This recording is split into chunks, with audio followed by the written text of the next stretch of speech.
मेरा प्यारा बेटा, मेरा छन्नू, मेरा कृषिव, जिस पल से मुझे यह पता चला कि एक नई ज़िंदगी मेरे संतान के रूप में जन्म लेने वाली है, उसी पल से मैंने तेरे लिए कई सारे सपने सजाने शुरू कर दिए थे। उस पल तो मुझे यह भी नहीं पता था कि तेरा रूप कैसा होगा, तेरा रंग कैसा होगा, तेरी आवाज़ कैसी होगी, या फिर तू लड़की होगा या लड़का। पर फिर भी ठीक उसी पल मेरे मन में एक छवि निर्माण हो चुकी थी, तेरे अस्तित्व की छवि। उसी पल से मैंने तुझे महसूस करना शुरू कर दिया था। उस अद्भुत और अनोखी छवि को मैंने रंग, वर्ण या फिर लिंग के तराजू में नहीं नापा, केवल उसके एहसास का आनंद लेता रहा। तू भले ही अपनी माँ की कोख में बसा था, पर तेरी हर एक धड़कन मेरी भी रूह में गूंजने लगी थी। ये कोई चमत्कार ही था शायद। लोग कहते हैं कि बच्चा 9 महीने माँ की कोख में पलता है, और इस सुंदर अनुभव का एहसास सिर्फ एक औरत को ही नसीब होता है।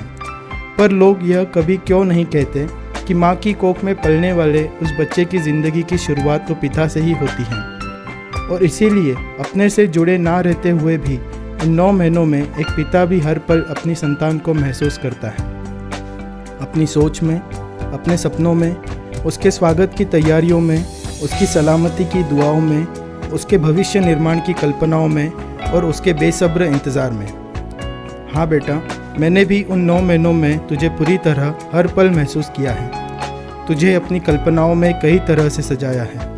उन 9 महीनों में कभी तुझे एक खूबसूरत लड़की के रूप में तराशा, तो कभी एक नटखट लड़के के रूप में खिलाया।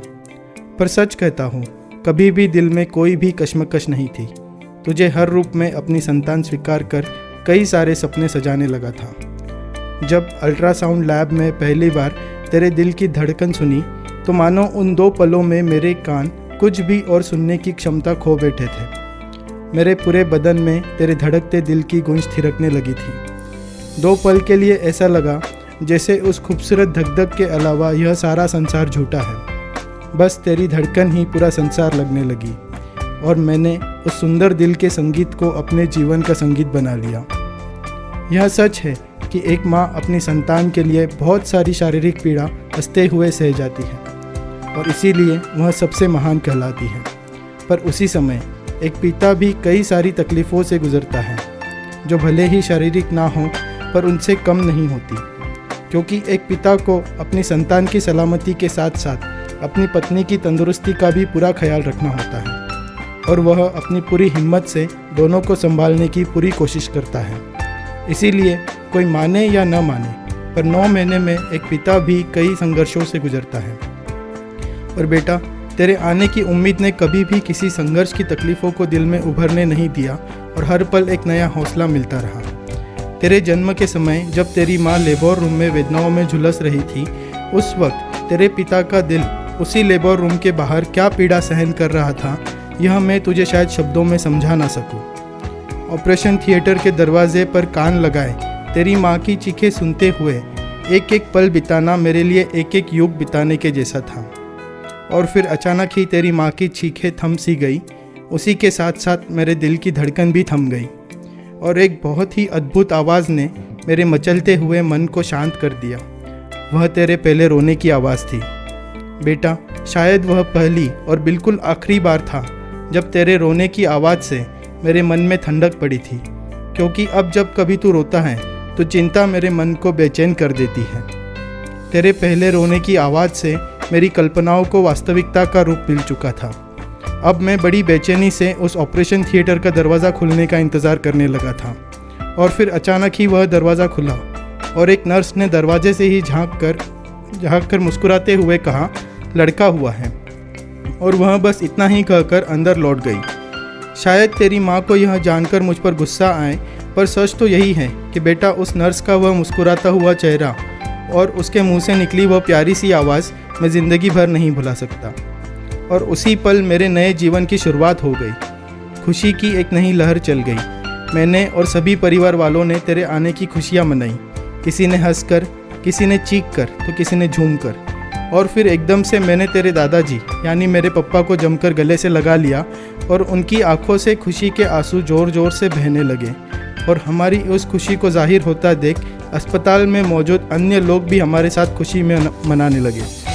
अब मेरी आंखें तुझे देखने को तरसने लगी थी और तुझे पहली बार देखते ही तेरी पहली झलक मेरी आंखों में छप गई, जिसे आज भी आंखें बंद करके कई बार देखता हूँ। तेरे जन्म के उस पल से अब मेरी ज़िंदगी का हर पल तुझसे जुड़ा रहता है।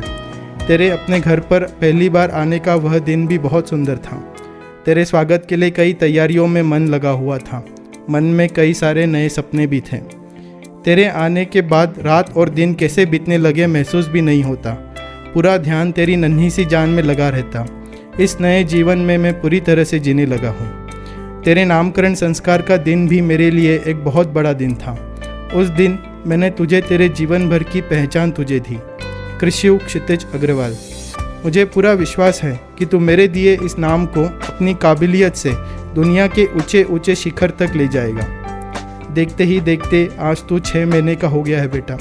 मैं जानता हूँ कि आज तू मेरे इन शब्दों को पढ़ने की और उन्हें समझने की क्षमता नहीं रखता है, पर इतना विश्वास है कि जिस दिन तू इन्हें समझने के काबिल हो जाएगा, उस दिन इन्हें पढ़कर तुझे मेरी खुशी का, मैंने तेरे लिए सजाए हर एक सपने का, तेरी सफलता के लिए की गई मेरी हर एक कोशिश का और तेरे जीवन में मेरा एक नया जीवन बनाने की मेरी तमन्ना का अनुभव ज़रूर होगा।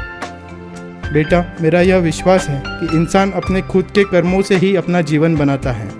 इसीलिए मैं तेरे जीवन रचना में तो तेरा सहयोग नहीं कर सकता, पर हमेशा तेरे अच्छे चरित्र निर्माण का प्रयत्न करता रहूँगा, ताकि तू अच्छे कर्म करे और अपने लिए एक अच्छा जीवन निर्माण करे। तेरे सुंदर चरित्र निर्माण को ही अब मैंने अपना लक्ष्य बनाया है और इस लक्ष्य को हासिल करने की हर एक कोशिश करता रहूँगा। आज तेरी हर एक मुस्कान से मुझे एक नई ताजगी मिलती है और उसी मुस्कान को देखते हुए बहुत बहुत लंबी ज़िंदगी जीने को मन करता है। बेटा, एक बहुत अच्छा इंसान बनना और हमेशा खुश रहना। मैं हमेशा तेरे साथ रहूँगा। तेरा प्यारा पप्पा।